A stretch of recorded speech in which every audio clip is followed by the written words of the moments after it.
దేవుని వాక్యాన్ని చదువుకుందాం. ప్రియమైన దేవుని పిల్లలారా, జాగ్రత్తగా ఈ మాటలు ధ్యానించాలని ప్రేమతో మీకు మనవి చేస్తున్నాను. కొలసీలు రాసిన పత్రికలో 2వ అధ్యాయము 6-8 వచనాలు ధ్యానం చేసుకుందాం. కొలసీలు రాసిన పత్రిక 2వ అధ్యాయము 6-8 వచనాలు మనం ధ్యానం చేసుకుందాం. కావున మీరు ప్రభు అయిన క్రీస్తు యేసును అంగీకరించిన విధముగా ఆయన యందు వేరు పారిన వారై ఇంటి వలె కట్టబడుచు మీరు నేర్చుకున్న ప్రకారముగా విశ్వాసమందు స్థిరపరచబడుచు కృతజ్ఞతాస్తుతులు దయచేసి కృతజ్ఞతాస్తుతులు చెల్లించుటయందు ప్రియమైన దేవుని పిల్లరా, ఈ సమయంలో కృతజ్ఞతాస్తులు చెల్లించుటయందు విస్తరించుచు ఆయన యందు నడుచుకొనుడని వాక్యం సెలవిస్తూ ఉంది. కనుక ఈ సమయంలో ప్రతి ఒక్కరు కూడా జాగ్రత్తగా ఈ మాటలు ధ్యానించాలని ప్రేమతో మీకు మనవి చేస్తూ ఉన్నాను. మొట్టమొదటి మాట, ప్రియమైన దేవుని పిల్లరా చూడండి. కావున మీరు ప్రభు అయిన క్రీస్తు యేసును అంగీకరించిన విధముగా ఆయన యందు వేరు పారిన వారై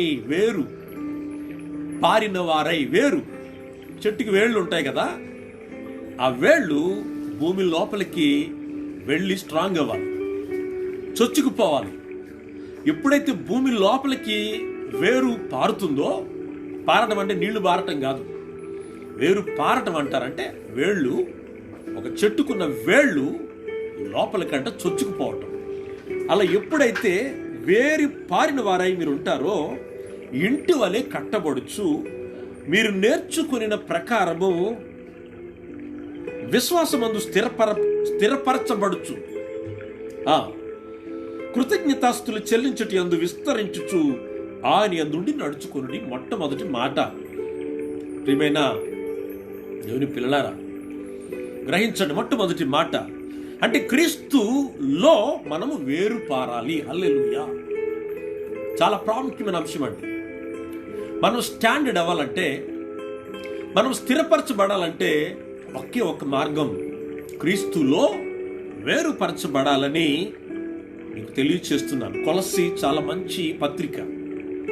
2వ మాట చూస్తే, 1 క్రీస్తులో వేరుపరచబడాలి అంటే క్రీస్తులో మన వేరు స్థిరంగా ఉండాలి, మొట్టమొదటి మాట. 2వది చూస్తే, క్రీస్తులో వేరు పారిన వారు పడిపోరు. గ్రహించాలి. క్రీస్తులో మన వేరుంటే, క్రీస్తుతో మనం అంటు కట్టబడితే, క్రీస్తుతో మనం కలిసి ఉంటే, క్రీస్తు నందుంటే మనం స్టాండర్డ్గా ఉంటాం. కానీ ఇంకొక మాట, 2వ మాటలో క్రీస్తులో వేరు పారని వారు ఎవరైతే ఉంటారు, క్రీస్తులో మీ వేరుందే, మీ జీవితం ఉందే, ఆ జీవితం క్రీస్తులో కంట వెళ్ళకపోతే, క్రీస్తు మీలో లేకపోతే ఏమవుతారో కూడా చూపించాలని ఆశపడుతున్నాను. మత్తయి సువార్త చూద్దాం. మత్తయి సువార్త మీరు చదువుతున్నారని నేను ఆశిస్తున్నాను. మీరు ఎక్కడున్నా ప్లీజ్ వాక్యం చదవండి. తొందరలో మనం జూమ్ యాప్ ద్వారా కూడా మందిరం ఓపెన్ అయితే మంచిది. ఒకవేళ ఇంకేదన్నా మన గ్యాప్ వస్తే జూమ్ యాప్ కూడా ప్లాన్ చేసుకుందాం. తప్పకుండా అప్పుడు అందరూ కనిపిస్తారు. కొంతమంది లైవ్లోకి వస్తున్నారు, ప్రైజ్ లార్డ్ చెప్తున్నారు. మరి వారికి వందనాలండి. బ్రదర్ వందనాలు. బ్రదర్ మీకు కూడా వందనాలు తెలియచేస్తున్నాను. చాలా సంతోషంగా ఉంది. ఇంకా వాళ్ళందరికీ ఒక్కొక్కరు కూడా మరి లైవ్లోకి వస్తే నా ముందున్నట్లుగా నా దగ్గర ఉన్నట్లుగా అనిపిస్తుంది. Thank you for watching. మరి సమయంలో డెఫినెట్లీ మనం క్రీస్తులో పరచబడకపోతే క్షమించండి, మనం క్రీస్తులో లేకపోతే ఏమవుతాం అనేది మత్తయి సువార్తలో పరిశుద్ధాత్ముడు తెలియచేస్తున్నాడు. ఎందుకు నీ అంశం తీసుకున్నానంటే, ప్రపంచమంతా కూడా స్థిరం లేని పరిస్థితి అయిపోయింది. క్రీస్తులో ఉండాలో తెలియట్లేదు, పాపంలో ఉండాలో తెలియట్లేదు, చీకట్లో ఉండాలో తెలియట్లేదు, ఇండియాలో ఉండాలో తెలియట్లేదు, అబుదాబిలో ఉండాలో తెలియట్లేదు, అమెరికాలో ఉండాలో తెలియట్లేదు, ఆస్ట్రేలియాలో ఉండాలో తెలియట్లేదు, ఫ్లాట్లో ఉండాలో తెలియట్లేదు, నడవాలో తెలియట్లేదు, కూర్చోవాలో తెలియట్లేదు, ఏం చేయాలో తెలియట్లేదు. స్థిరం లేదండి. స్థిరం లేకుండా పోయిందండి జీవితానికి. ఆఫీసులో ఉండడానికి మనశ్శాంతి లేదు, ఇంట్లో ఉండడానికి మనశ్శాంతి ఏంటి, ఆర్థిక ఇబ్బందులు, రకరకాల పరిస్థితులు, చర్చ్ రిజిస్ట్రేషన్ అవుతుందో లేదో, చర్చి గేట్స్ ఓపెన్ అవుతున్నాయో లేదో, జీవం కలిగిన దేవుడు శక్తి సంఘానికి దేవుడు ఏం చేయబోతున్నాడు, రకరకాల టెన్షన్స్. కానీ దేవుడు అంటున్నాడు, హలో, స్థిరంగా ఉండు, నాలో పారాలి అంటే నీ వేరుందే అది చక్కగా చొచ్చుకుపోవాలి. నాలో స్టాండర్డ్ చేస్తా. గాలికి అటు ఇటు పోగొద్దా, రెండు మనసులు కలిగి ఉండొద్దు, ద్విమనస్కులై ఉండొద్దు. నమ్మండి, కరోనా ఎలా వచ్చింది అలాగే పోద్దు. దేవుడు ఏదో ఒక అద్భుతం చేస్తాడు. స్థిరం అవుదాం, స్టాండర్డ్ అవుదాం. అది ఎక్కడున్న క్రీస్తులో స్టాండర్డ్ అయితే చాలండి. కానీ ఒకవేళ గనక క్రీస్తులో మనం పారకపోతే బైబిల్ ఏం చెప్తుందో మత్తయి సువార్త తీస్తున్నారని నేను ఆశపడుతున్నాను. మత్తయి సువార్త మరొక బ్రదర్ కూడా వచ్చారు. బ్రదర్, మీరు కూడా వాక్యం చూస్తున్నారని అనుకుంటున్నాను. మత్తయి సువార్త 13వ అధ్యాయము 21వ వచనం రాసుకోండి, దేని చిత్తమైతే. మత్తయి సువార్త 13వ అధ్యాయము 21వ వచనము చదువుకుందాం. Thank you lord, thank you Jesus. మీరు ఒక్కొక్కరు అలా వస్తుంటే నాకు చాలా సంతోషంగా ఉంది. మత్తయి సువార్త నుంచి 13:21 చదవండి. అయితే అతనిలో వేరు లేనందున అతడు కొంతకాలము నిలుచును గాని వాక్యము నిమిత్తము శ్రమైనను హింసైనను కలుగగానే అభ్యంతరపడు. మీకు తెలుసా, ఈ కరోనాతో చాలా మంది స్టాండర్డ్ అయిపోయారు ప్రభువులు. ఈ శ్రమల వల్ల చాలా మంది ఈ గరుకు జీవితంలో, ఈ కఠిన జీవితంలో ప్రభుకి హత్తుకుపోయారు, దగ్గర అయిపోయారు. నువ్వు లేకపోతే మేము బ్రతకలేము ప్రభు, నువ్వు మాకు కావాలి అని కొంతమంది. ఈ కరోనా పరిస్థితులు రావడం బట్టి కొంతమంది చాలా మంది అస్థిరులు అయిపోయారు. స్టాండర్డ్ లేకుండా పాపములు ఎక్కువగా గడిపే పరిస్థితి ప్రపంచంలో చాలా మందికి అపవాది వేసేసాడు. వల లాగేస్తున్నాడు ప్రతి ఒక్కళ్ళని. కరోనా వచ్చింది కదా, నీ జాబ్ లేదు కదా, నీ స్టాండర్డ్ లేదు కదా, నువ్వు ప్రభులు ఏమంటావు, ఏమి లేదు అని చాలా మందిని గాలం వేసి లాగేస్తున్నాడు. ప్రియమైన దేవుని పిల్లరా, ఈ టైంలోనే మనం ప్రభువు దగ్గర అవ్వాలి. ఈ టైంలోనే మనం స్టాండర్డ్ అవ్వాలి. హబక్కుకు అంటాడు, చాలని దేవుడు లేకపోయినా పర్లేదు నాయన, ఉద్యోగం లేకపోయినా పర్లేదు నాయన, ఏమైనా పర్లేదు నాయన, నువ్వు ఉన్నావు కదా, నువ్వు చాలని దేవుడు అయ్యా. ఇప్పుడు స్థిరపరచబడాలి. వేరు లేనందున గ్రహించండి. ప్రతి క్రైస్తవుడికి దేవుడు ఒక చక్కటి ఆధ్యాత్మికమైన పాఠం ఇది. క్రీస్తులో వేరు పారాలి.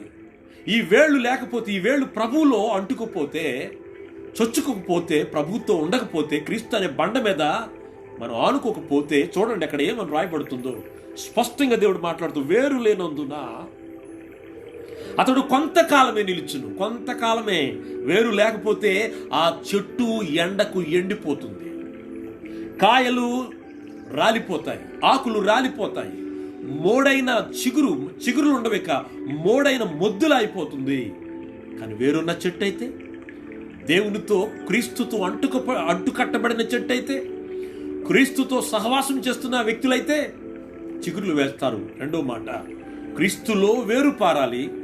రెండోది, క్రీస్తులో వేరు పారకపోతే, వేరు లేనందున అతడు కొంత శ్రమను చూసి అభ్యంతరపడతాడు. ఈరోజు ఈ కరోనా వచ్చాక చాలా మంది ప్రార్థనలు వీగిపోయారు, బలహీనలైపోయారు, మోకరించడం మానేశారు.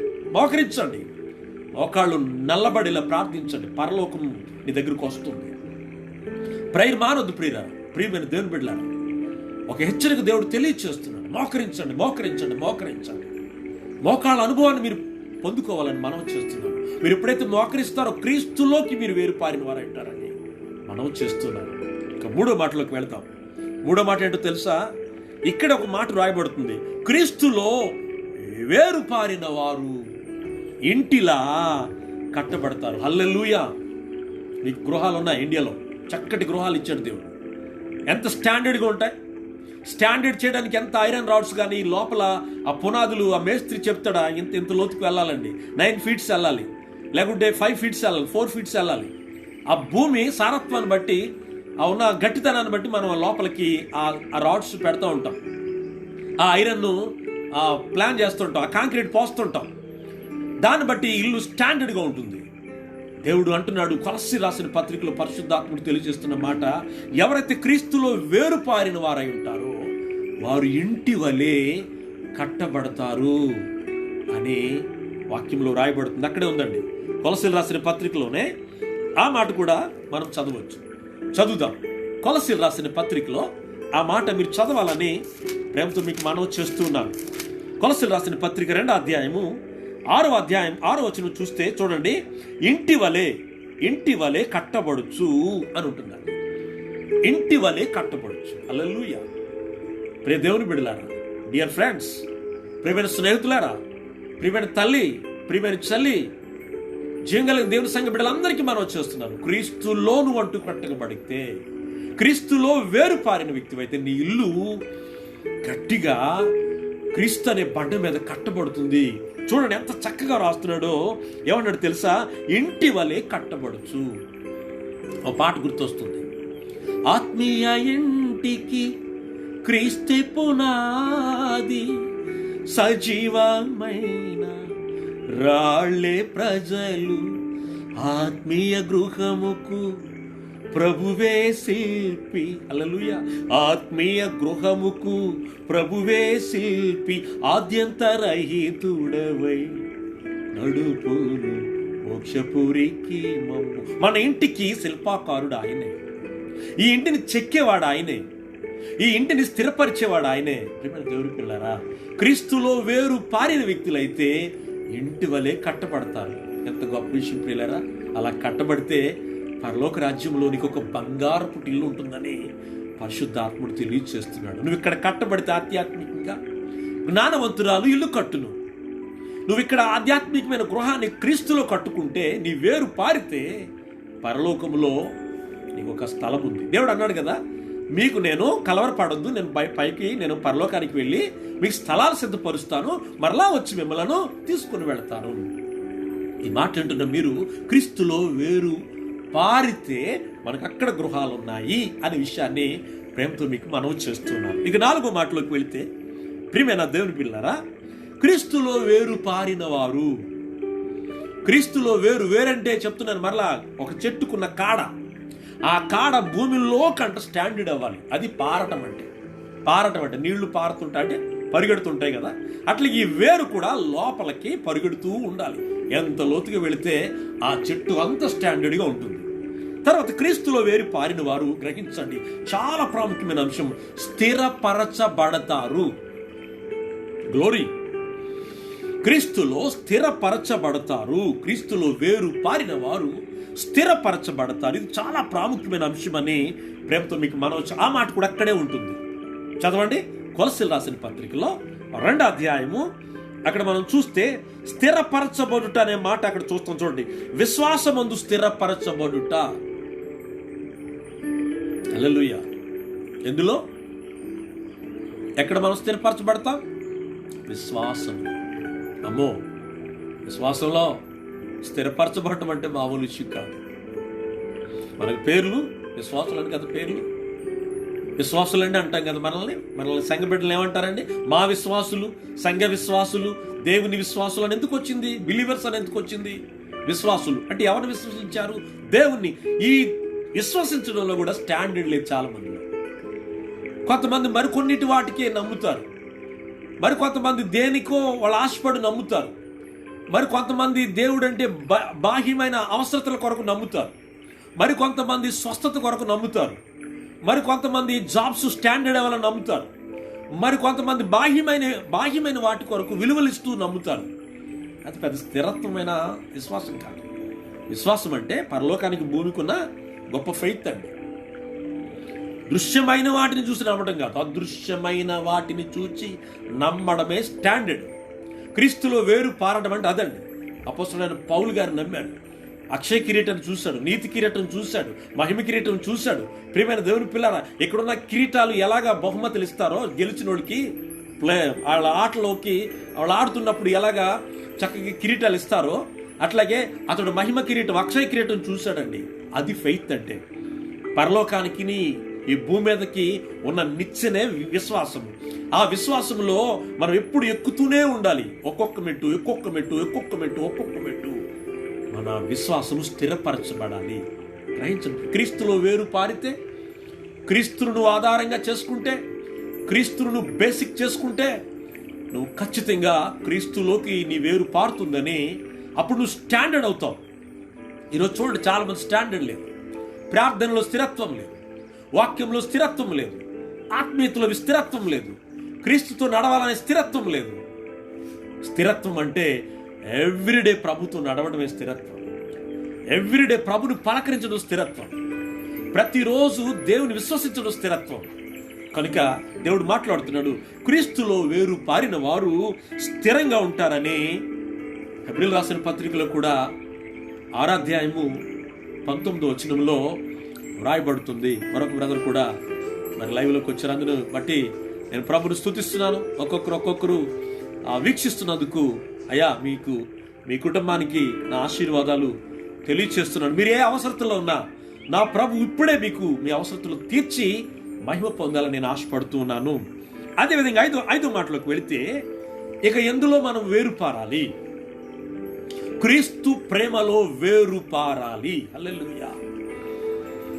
ఈ ఒక్క జీవితం, ఈ చిన్న జీవితం, ఈ 3 నాళ్ల ముచ్చట ఉండే ఈ జీవితం, ఎంతకాలం బ్రతుకుతామో తెలియని ఈ జీవితంలో క్రీస్తు ప్రేమలో వేరు పారాలి.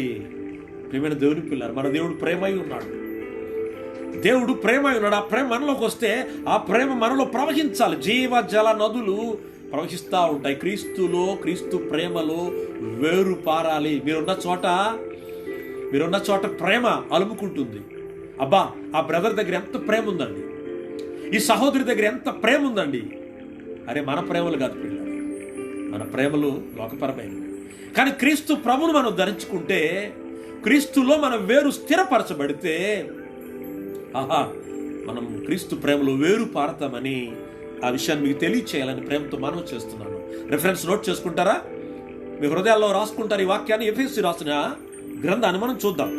ఎఫెసీలు రాసిన పత్రికలో ఆ మాట మనం చదువుదాం. 3వ అధ్యాయం 18 వచ్చింది. 3వ అధ్యాయం బ్రదర్ తీయండి, వాక్యాన్ని తీయండి. మీరున్న స్థలాల్లో చూడండి ఒకసారి, మరొకసారి. ఎఫెసీలు రాసిన పత్రిక 3వ అధ్యాయం 18 వచ్చిన 3వ అధ్యాయం 18 వచ్చిన చదవండి. నాకు వినిపిస్తుంది. ఎట్లాగో తెలుసా, మీ ఆత్మస్వరం వినిపిస్తుంది. కొంతమంది తీస్తున్నారు, చాలా సంతోషం. ప్రియమైన దేవుని పిల్లారా, ఇక్కడ చూస్తే 6వ మాటగా 5వ మాటగా 3వ అధ్యాయం 18 వచ్చిన 3వ అధ్యాయము 18 వచ్చినాన్ని చదువుదాం ప్రియులారా. ఏమంటున్నాడు తెలుసా? మీరు దేవుని సంపూర్ణత యందు పూర్ణులగునట్లుగా ప్రేమ యందు వేరు పారి స్థిరపరచబడి. ఆ కొటేషన్ అంతా చదవాలండి, అదంతా చదవాలి. మరలా చదువుతున్నాను. 15, 18 లింక్గా ఉంటుంది. దాని క్రింద భాగంలో చూస్తే, మీరు దేవుని సంపూర్ణత యందు, గ్రహించారా? దేవుని సంపూర్ణత యందు పూర్ణులగునట్లుగా ప్రేమ యందు. ఈ పూర్ణత్వం వస్తే ప్రేమ దొరుకుతుంది మనకి. క్రీస్తులో సంపూర్ణత ఎప్పుడైతే మనం పొందుకుంటామో క్రీస్తు ప్రేమలో ప్రవహిస్తూ ఉంటాం. గ్రహించండి ప్రియమైన దేవుని పిల్లరా, ప్రేమ యందు వేరు పారి స్థిరపరచబడి. ఆ మాట అండర్లైన్ చేసుకోండి. ప్రేమ యందు వేరు పారి స్థిరపడి, వేరు పారి స్థిరపడి అనే మాట. వేరు పారి క్రీస్తు ప్రేమ యందు ఆ ప్రేమ ప్రవహిస్తూ ఉండాలి. మనలో క్రీస్తు వస్తే ఆ ప్రేమ అలా ప్రవహిస్తూ ఉంటుంది జీవనదుల్లాగా. ప్రియమైన దేవుని పిల్లారా, ఈ రోజున 5వ మాట, క్రీస్తులో మీ ప్రేమ వేరు పారుతూనే ఉండాలి. మరి బైబిల్ ఎలా చెప్తుందండి? అక్రమము స్ప్రెడ్ అవటం వల్ల, విస్తరించడం వల్ల అనేకుల ప్రేమ చల్లారిపోతుంది. ఈరోజు ఎవరు చూసినా ప్రేమలు ఉండట్లేదు, కుటుంబాలలో ప్రేమలు ఉండట్లేదు. దయచేసి గ్రహించండి ప్రియులారా. కానీ క్రీస్తు మనలో ఉంటే ఇతరులు మనం ప్రేమించకుండా ఉండలేం. హల్లెలూయా.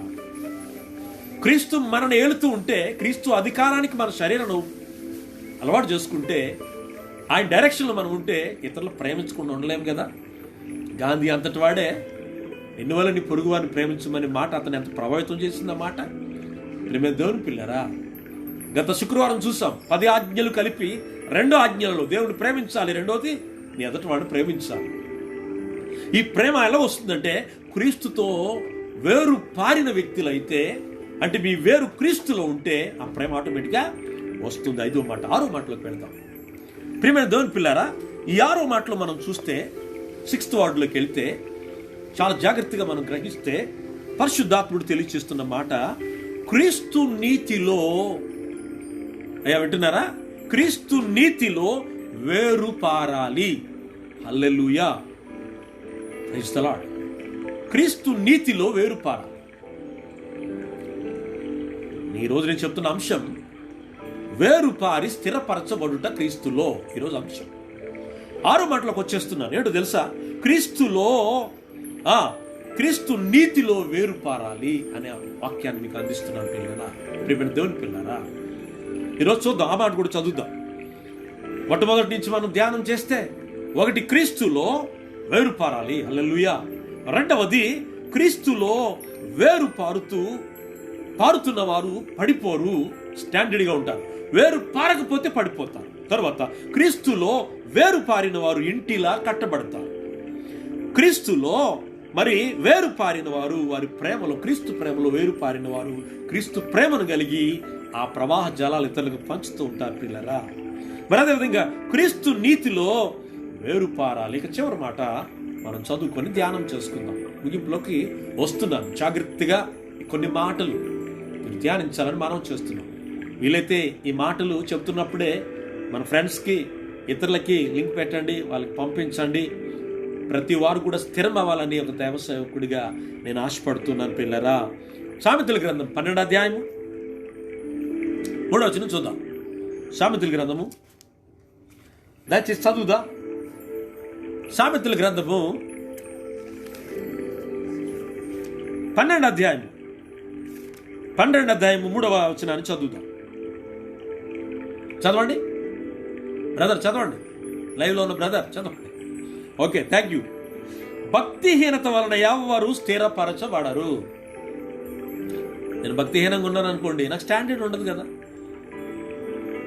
ఒకవేళ నన్ను మీరే అంటారు, స్థిరం లేని పాస్టర్ గారు అంటారు. భక్తిహీనత ఉంటే, ఆ లోపాలు నాలో ఉంటే నన్ను నేను పోల్చుకుంటున్నాను. ప్రియమైన దేవుని పిల్లరా, భక్తిహీనత అంటే భక్తి లేకపోవడం, వాక్యం లేకపోవడం, ప్రార్థన లేకపోవడం, దేవునితో సహవాసం లేకపోవడం, క్రీస్తులో మన వేరు ఆయనలో పారకపోవడం. మన భక్తిహీనత వలన ఎవరు కూడా స్థిరంగా ఉండరు. ఈరోజు చూడండి, చాలా మంది స్థిరం లేని జీవితాలు అంటారు. అంటే పాపంలో ఉంటే స్థిరపరచబడలేదు, క్రీస్తులో ఉంటే దేవునిలో అంటు కట్టబడతారనే విషయాన్ని మీ ప్రేమతో మనం చేస్తున్నాను. దాని క్రింద ఉంది, భక్తిహీనత వల్ల ఎవరు స్థిరపరచబడరు, నీతిమంతుల వేరు. చెప్పండి హల్లెలూయా. నీతిమంతుల వేరు కదలదు. మరి మన వేళ్ళు చచ్చిపోయిన వేళ్ళుగా యోధా పత్రికలో రాస్తాడు. ఆ మొక్క, ఆ చెట్టు పడిపోయి దాని వేళ్ళు ఎండిపోయి దాని ఆకులు రాలిపోయి అని ఉంటుందండి. యోధా పత్రిక ఒకే పత్రికలో చాలా భయంకరంగా ఉంటుందన్నమాట. మూడైపోయిన స్థితి ఉంటుంది ఆ చెట్టు. జీవం కలిగిన చెట్టులా మనం వికసించాలంటే, మన చెట్లు ఫలాలు ఫలించాలంటే అక్కడ ఒకే ఒక మాట రాస్తున్నాడు, నీతిమంతుల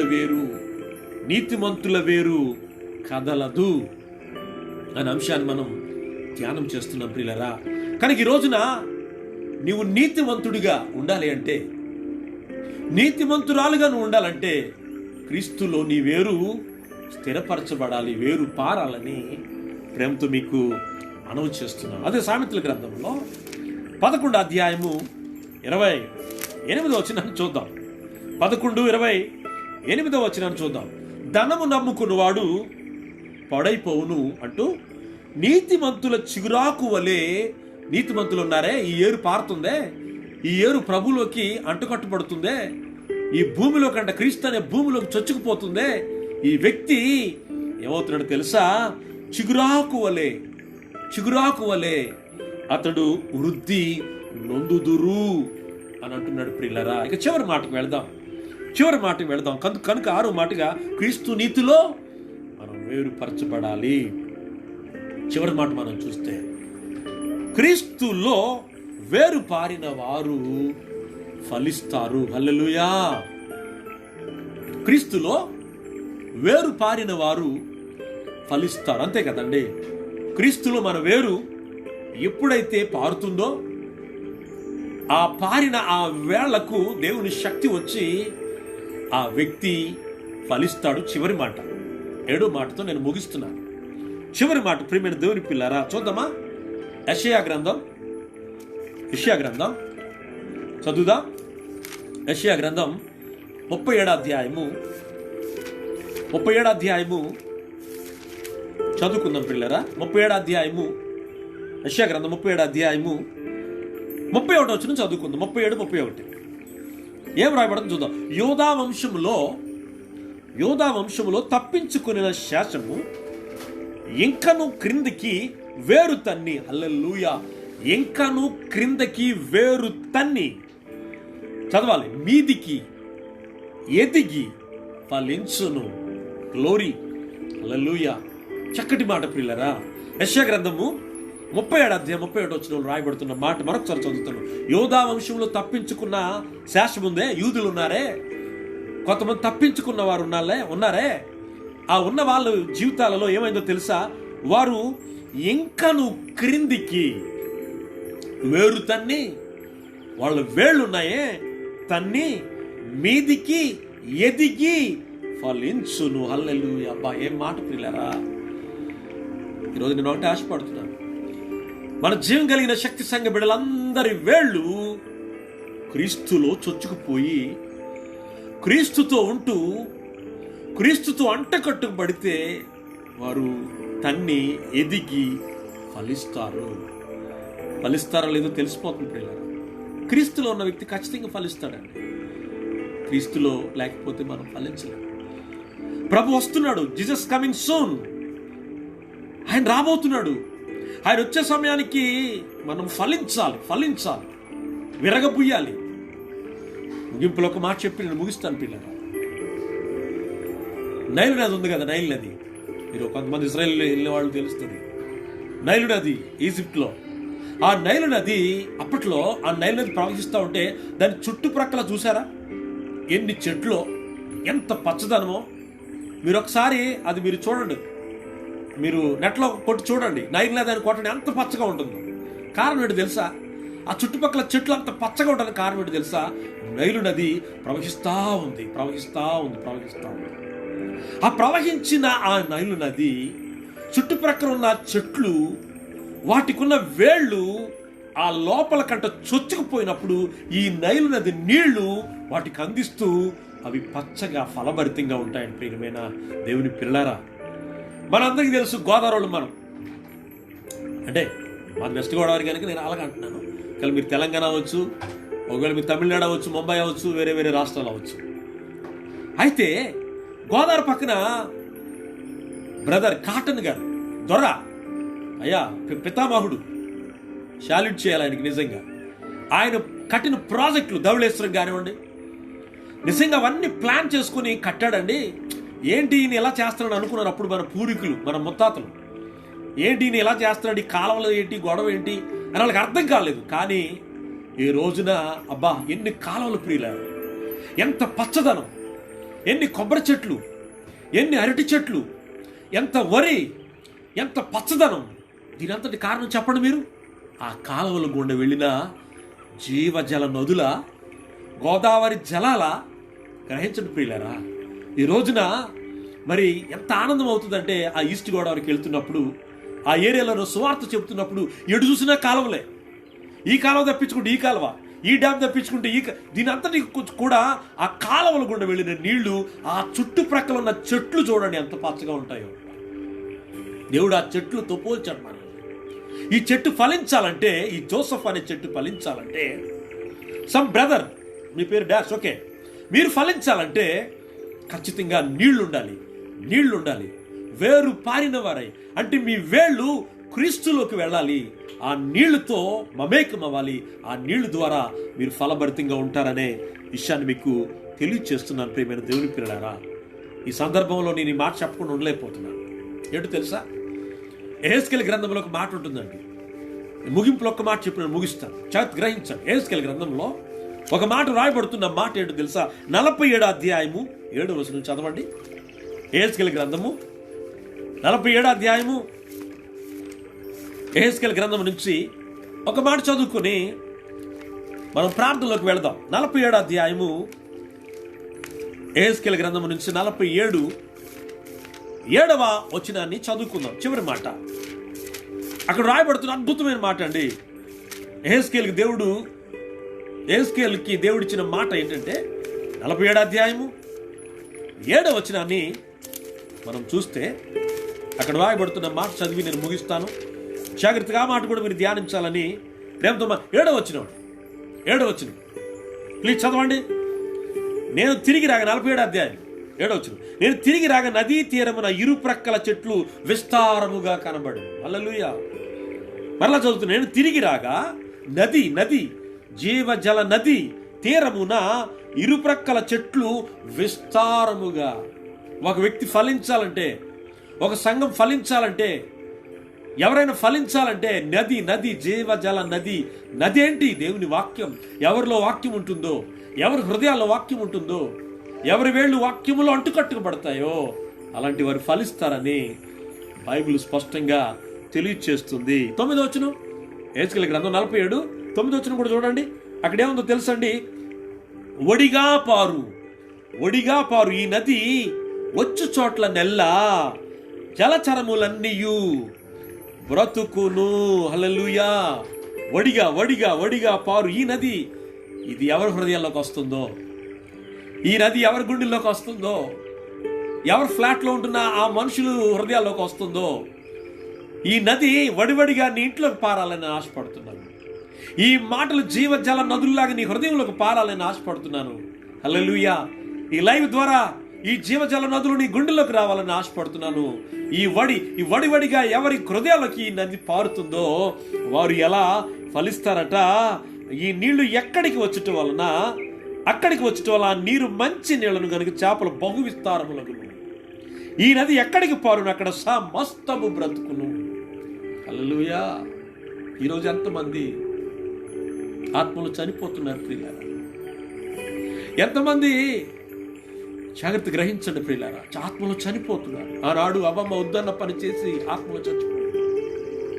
మరలా దేవుడు నీ ఆత్మను బ్రతికించడానికి, నీకు జీవాన్ని ఇవ్వడానికి ఈ నది ఎక్కడికి పారునో అక్కడ లైవ్, అక్కడ జీవం, నిత్య జీవం అని ప్రేమతో మీకు మనవి చేస్తున్నాను ప్రియులారా. చివరిగా చూస్తే యోహాను సువార్తలో ఉంటుందండి చక్కటి మాట. పరిశుద్ధాత్ముడు తెలియచేస్తున్న మాట ఏంటో తెలుసా? యోహాను సువార్తలో పరిశుద్ధాత్ముడు 15వ అధ్యాయం మనం చూస్తే, 15వ అధ్యాయము దయచేసి మనం చదివినట్లయితే 15వ అధ్యాయంలో ఒక్క మాట అండి, నేను చదివి ప్రార్థన 5వ వచనాన్ని మనం చూస్తే 15:5 చూస్తే చదవండి. అక్కడ ఏం రాయబడుతుందో తెలుసా? ద్రాక్ష వల్లనే నేను, తీగలు మీరు, ఎవడు నా యందు నిలిచి ఉండునో, నేను ఎవని యందు నిలిచి ఉండునో వాడు బహుగా ఫలించును. నాకు వేరుగా ఉండి మీరు ఫలించుతారు. క్రీస్తులో మనము వేరు తన్నకపోతే, క్రీస్తులో వేరు పారకపోతే మనం ఫలించం. కనుక చక్కగా చెప్తున్నాడు 5వ వచనంలో, ద్రాక్ష వల్ల నేను, సంఘబిడ్డలందరూ తీగలు, నేను కూడా తీగిని. దేవుడు అంటున్నాడు, ఎవడు నా యందు నిలిచి ఉండునో, నేను ఎవని యందు నిలిచి ఉండునో వాడు బహుగా ఫలిస్తాడు. నాకు వేరుగా ఉండి మీరు ఏం చేయాలి? అదే యెహెజ్కేలు గ్రంథంలో 47:12 ఒక మాట ఉంటుంది తెలుసా అండి? ఆ చెట్లు నెల నెలా ఫలిస్తాయటండి. ఆ నీళ్లు వెళ్ళిన ఆ పరిస్థితిని బట్టి నెల నెలా ఫలిస్తాయని పరిశుద్ధాత్ముడు తెలియచేస్తున్నాడు. కనుక వేరుపారి స్థిరపరచబడాలని నేను మీ అందరికీ తెలియచేస్తున్నాను. పిల్లలు, ఏమైనా దేవుని పిల్లలు, మనకి మన సంఘం మంచి చక్కటి పేరు, జీవం కలిగిన దేవుని శక్తి సంఘం అని పేరు. ఈ జీవం కలిగిన దేవుని శక్తి సంఘములో ఉన్న ప్రతి విశ్వాసి వేరు క్రీస్తులో పారాలి. ఈ వేళ్ళు క్రీస్తులో అంటు కట్టబడాలి. అప్పుడు మనం ఫలిస్తామని బైబిల్లో రాయబడుతుంది. ఒకప్పుడు నా జీవితంలో క్రీస్తుకు వేరుగా ఉండేవాడిని. ఏంటో నా హృదయంలో భయంగా ఉండేది. లోకములో ఫలించేవాడిని, లోకములో జీవించేవాడిని. నెమ్మది ఉండేది కాదు, సమాధానం ఉండేది కాదు. ఎప్పుడైతే ఈ ప్రభువుని తెలుసుకున్నాను, ఎప్పుడైతే ఈ జీవ జల నదిని నేను తెలుసుకున్నాను, ఈ జీవ నది ఆ సేవకుల ద్వారా, గొప్ప గొప్ప సేవకుల ద్వారా నా హృదయంలోనికి ప్రవహించిందో ఈ వాక్యం అనే జీవజల నది, అప్పుడు స్థిరమయ్యానండి. అప్పుడు వరకు కూడా నా తల్లిదండ్రులు అనేవారు, వీడికి స్థిరం లేదు అనేవారండి. వీడు గాలికి ఎదుగుతున్నాడు అనేవారండి. వీడు ఎలా పడితే అలా బ్రతుకుతున్నాడండి. విపరీతమైన సినిమాలు చూసేవాడు, విపరీతంగా లోకానుసారంగా బ్రతికేవాడు, ఫ్రెండ్స్తో తిరిగేవాడు అండి. నా ఇష్టానుసారమైన జీవితం. ఈ చెట్టుకి ఈ పాపం అనే గలి ఎటు వీస్తే అట్లా పడిపోయిన పరిస్థితి నా బ్రతకండి. ప్రియమైన దేవుని పిల్లారా, యెహెజ్కేలు గ్రంథంలో రాయబడిన వడివడిగా ఆ పారుతున్న జీవజల నది ఎప్పుడైతే ప్రభు ఆ వాక్యము ద్వారా నాలోకి వచ్చారో, నా ప్రభు నన్ను స్థిరపరిచారు. అప్పుడు 2005లో జీవజలములు అనే రేడియో మినిస్ట్రీలో ప్రభు నన్ను వాడుకోవడం ప్రారంభించారు. అప్పటి నుంచి ప్రభుకి నాకు నిచ్చినవని ఒక్కొక్క మెట్టు చాలాసార్లు అపవాది గాలం వేస్తూ ఉంటాడు. మనం ప్రభులో ఎప్పుడు స్టాండర్డ్ అవ్వాలనుకుంటున్నాం, అప్పుడే మనల్ని కూల్చేయడానికి చూస్తాడండి. నేను ఎప్పుడు బలవంతుడు అప్పుడే బలహీనుడు అంటాడండి. కనుక జాగ్రత్త. ఈ మాటలు ఉంటున్నా మిమ్మల్ని కూడా పడగొట్టేయడానికి అపవాది చాలా ప్లాన్స్ వేస్తూ ఉంటాడు. అందుకునే క్రీస్తులో వేరు పారి స్థిరపరచబడాలని ఈ మాటలు వింటున్నా ప్రతి ఒక్కరికి నా హృదయపూర్వక వందనాలు తెలియజేస్తున్నాను. ఈ మాటలు మీ హృదయంలోనికి వేరు పారాలని, నీరు కట్టి ఫలింపచేయాలని ఈ నా మాటలు ముగిస్తున్నాను. పల్లవ పాడదామండి. జీవనదిని నా హృదయములో ప్రవహింపజేయుమయా. ప్రార్థన చేసుకుందాం. ఎక్కడున్నా, ఏ స్థలంలో ఉన్నా, నీ హృదయంలోనికి వాక్యం అనే జీవజల నదులు రావాలని ఆశపడుతున్నాను. అయ్యా, స్థిరం లేదయ్యా, స్థిరం లేని బ్రతుకు అయిపోయిందయ్యా, 2 మనసులు కలిగి ఉన్నానయ్యా. ప్రభుని అడుగుదాం, ఆత్మతో అడుగుదాం. ప్రభువా, నీ జీవజల నదులు నాలోకి రావాలి. ఒడివడిగా పారుతున్న ఆ జీవజల నదులు నాలోకి రావాలి. అప్పుడే మనం స్థిరమవుతాం, అప్పుడే మనం వేరు పారి స్థిరపరచబడతాం. అట్టి స్థిరత్వము మన సంఘానికి ఈ మాటలు వింటున్న ప్రతి ఒక్కరికి దేవుడు దయచేయను గాక. ప్రార్థన చేసుకుందాం. పరిశుద్ధుడా, ప్రేమ కలిగిన తండ్రి, అయ్యా, స్థిరము లేని వారి జీవితాలు స్థిరపరిచేవాడు నాయన. గాలికి కొట్టుకుపోయినట్లుగా మా బ్రతుకులు ఉన్నప్పుడు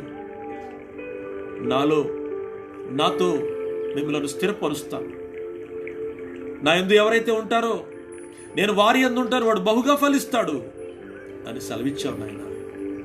అయ్యా, జీవజలములైన తండ్రి, మా ప్రభా, ఆకువాడక తన కాలమందు ఫలమిచ్చు చెట్టు వలె ఉంటాడు. అయ్యా, మరి మేము క్రీస్తులో నాటబడాలి, అలాగే మీలో నాటబడాలి. జీవజల నదులను మేము ప్రతిరోజు కూడా మా హృదయాల్లోకి మీరు ప్రవహింప చేయమని ప్రార్థిస్తున్నాం నాయన. ఈ నది ఎక్కడికి పారునో, ఈ నది ఎవరిలోకి పారునో వారు నిత్యము బ్రతుకుతారని యెహెజ్కేలు గ్రంథం ద్వారా తెలియచేస్తున్నామయ్యా. ఆధ్యాత్మికంగా మేము చనిపోయిన వారుగా ఉన్నాం. ఈ లోకాన్ని వెంబడిస్తూ ఈ లోకాన్ని మేము ఫాలో అవుతున్నామేమో, అప్పుడే మాలో ఆధ్యాత్మికమైన పరిస్థితులు ఉండవు నాయన. ఎండిపోయిన పరిస్థితి ఉంటుంది, మోడైపోయిన చెట్టు వల్ల అయిపోతాం నాయన. ఈ మోడైపోయిన ఈ యొక్క చెట్టుని మీరు చిగురింప చేయమని ప్రార్థిస్తూ ఉన్నాను అయ్యా. యోసేపు అనగా ఫలించడు కొమ్మ, ఫలించే చెట్లుగా మా సంఘాన్ని ఉంచండి. ద్రాక్ష చెట్లను విశ్వాసులతో పోల్చావు నాయన, ఇశ్రాయేలులతో పోల్చావు నాయన. నీ బిడ్డలు చెట్లు వలె ఉన్నారు. ఆ చెట్లు వేళ్ళు నీలో పారాలి, అంటు కట్టబడాలి, చొచ్చుకుని పోవాలి. ఆ వేరు నీలో అంటు కట్టబడాలని నేను ఆశపడుతున్నాను నాయన. కనుక ఈ సమయంలో ఈ మాటలు విన్నవారందరినీ కూడా అయా పైకి పచ్చదనమే కాదు, ఫలించే చెట్లు వలె కూడా ఉండడానికి సహాయం చేయమని. ఎవరైతే స్థిరం లేని పరిస్థితుల్లో అల్లాడిపోతున్నారో, ఎవరైతే ద్విమనస్కుల వలె ఉంటున్నారో, అయా ఒకప్పుడు ఒక సమయంలో లోకాన్ని వెంబడిస్తూ మరొక సమయంలో నిన్ను వెంబడించే వారుగా ఉన్నారు. అలా కాకుండా ఒక స్థిరత్వాన్ని ఈ మాటలు వింటున్న వారందరికీ దయచేయమని వేరే మహిమ ఘనత ప్రభావం ఆరోపించుకోవాలి. చెబుతున్న నాకు స్థిరత్వం, ఈ మాటలు వింటున్న వారికి స్థిరత్వం, ప్రతి ఒక్కరికి కూడా స్థిరత్వాన్ని దయచేయమని, తొందరలో చర్చ్ గేట్స్ ఓపెన్ అవడానికి కృప చూపించమని. చెప్పిన మాటలు నేను చెప్పిన మాటలు కాదు, మీరే ఈ పరిశుద్ధాత్మ ద్వారా మీరు మాతో తెలియచేసినందుకు స్తోత్రాలు తెలియచేసుకుంటూ, ప్రభువా ప్రతి ఒక్కరి మీద నీ దీవెనలు ఆశీర్వాదాలు కుమ్మరించమని మా అందరి కొరకు అతి త్వరగా రాబోతున్న యేసు క్రీస్తు పేరటి ప్రార్థన మనల్ని సమర్పించడానికి పొందుకొని ఉన్నాం మా ప్రియ పరలోకపు పరమ తండ్రి. ఆమేన్. పరలోక ప్రార్థన చెప్పుకుందాం. పరలోకమందున్న మా తండ్రి, మీ నామం పరిశుద్ధపరచబడునుగాక, మీ రాజ్యం వచ్చునుగాక, మీ చిత్తము పరలోకమందు నెరవేరినట్లు భూమి యందు నెరవేరునుగాక. మా అనుదినాహారము మాకు నేడు దయచేయండి. మా ఎడల అపరాధములు చేసిన వారిని క్షమించిన ప్రకారం అపరాధములను క్షమించండి. మమ్మల్ని శోధనలోనికి తేక కీడులోని తప్పించండి. రాజ్యము, బలము, శక్తి, మహిమయు నీవే ఉన్నావు తండ్రి. ఆమేన్. మన తండ్రి అయిన దేవుని నుండి, మన ప్రభువైన యేసుక్రీస్తు నుండి పరిశుద్ధాత్మ సహవాసం ఈ మాటలు విన్న ప్రతి బిడ్డకును, సర్వలోక పరిశుద్ధులకు, సార్వత్రిక సంఘ బిడ్డలకును, జీవం కలిగిన దేవుని శక్తి సంఘ బిడ్డలందరికీ సదాకాలం నీ కృప, ప్రేమ, ఆదరణ తోడేడును గాక. ఆమేన్, ఆమేన్, ఆమేన్. అందరికీ వందనాలండి. God bless you. దేవుడు మిమ్మలను, మీ కుటుంబంలో దేవుడు దీవించి ఆశీర్వదించునుగాక. క్రీస్తు ప్రేమలో వేరు పారిన వారిగా ఉండాలని, మీకు ఇచ్చిన ఆ యొక్క వరాలను ప్రభు కోసం మీరు వాడాలని కడవరి దినాలలో రేపనే దినం మీరు లిస్టులో పెట్టుకోవద్దు. టుడే, ఈరోజే ప్రభు వచ్చేస్తే నేను ఫలించే వ్యక్తిగా ఉండాలి. అప్పుడు క్రీస్తులో నీకు అక్కడ గృహం ఉంటుంది. అట్టి కృప దేవుడు మీ అందరికీ కలుగజేయునుగాక. ఆమేన్. God bless you.